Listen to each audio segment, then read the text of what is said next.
예, 최민희 의원입니다. 이번 법제처 유권 해석을 받아주신 전현희 최고위원님께 감사드립니다. 저희 입장을 낭독하겠습니다.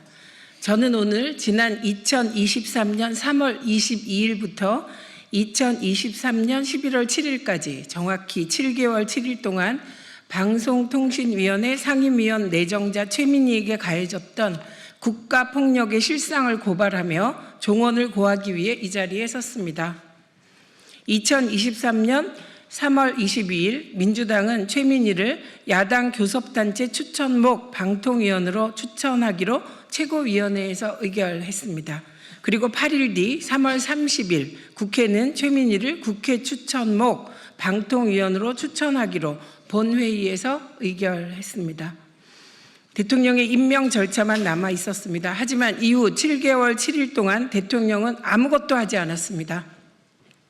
국민의힘은 제가 한국정보산업연합회에서 상근 부회장으로 근무한 경력을 들어 방통위 설치법의 결격 사유에 해당한다고 주장했고 즉각 방통위가 관련 유권 해석을 법제처에 의뢰했습니다.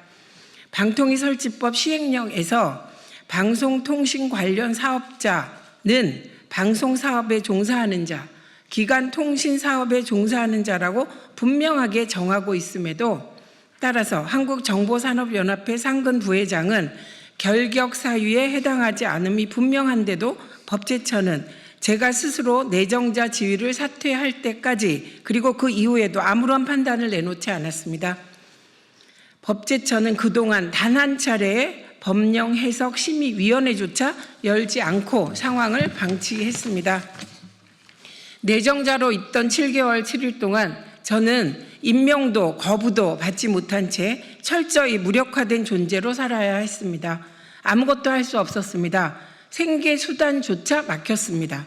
그랬던 법제처가 이재명 정부로 바뀌고 윤석열의 친구 이완규가 법제처장에서 물러나고서야 결격 사유에 해당하지 않는다는 입장을 공식적으로 내놨습니다. 이제서야 사안의 중대성을 고려할 때 신속한 해석이 이루어졌어야 했다고도 인정했습니다. 이것은 흔하고 흔한 행정지연이 아닙니다. 한 인간을 짓밟은 국가폭력이었고 국가기관의 직권남용이자 직무유기입니다. 이 같은 폭력을 서슴없이 자행한 이유는 바로 윤석열의 방송장악 때문이었습니다. 당시 방통위원 5명 중 야당목 방통위원 2명을 둔 것은 방송의 독립을 지키기 위한 최소한의 견제 장치였습니다.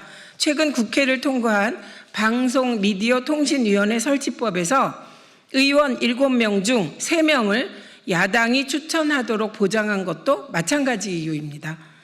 하지만 윤석열은 이를 무시했고 최민희 하나를 막기 위해 방송통신위원회를 독임제 기구로 전략시켰습니다.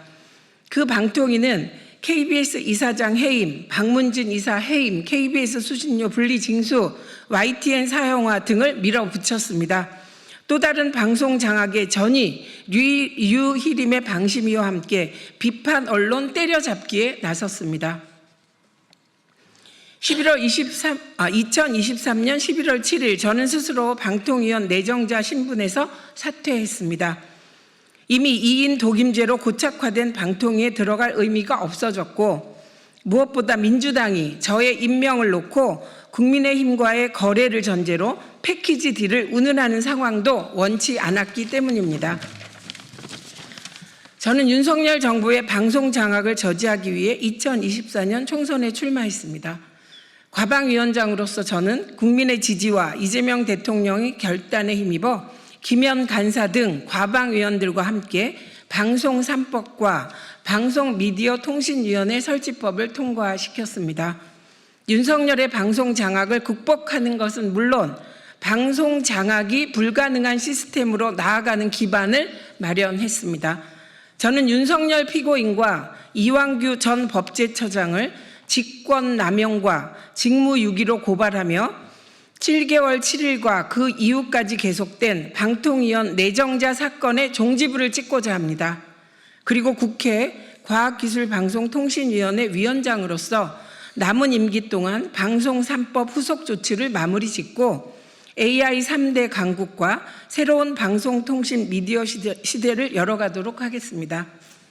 최민희가 버티고 싸울 수 있도록 힘을 모아주신 모든 분께 감사드립니다. 특별히 이재명 대통령과 신임 법제처장께 감사드립니다.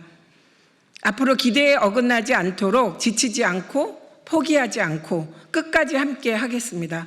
2025년 10월 10일 국회 과학기술정보방송통신위원회 위원장 국회의원 최민희.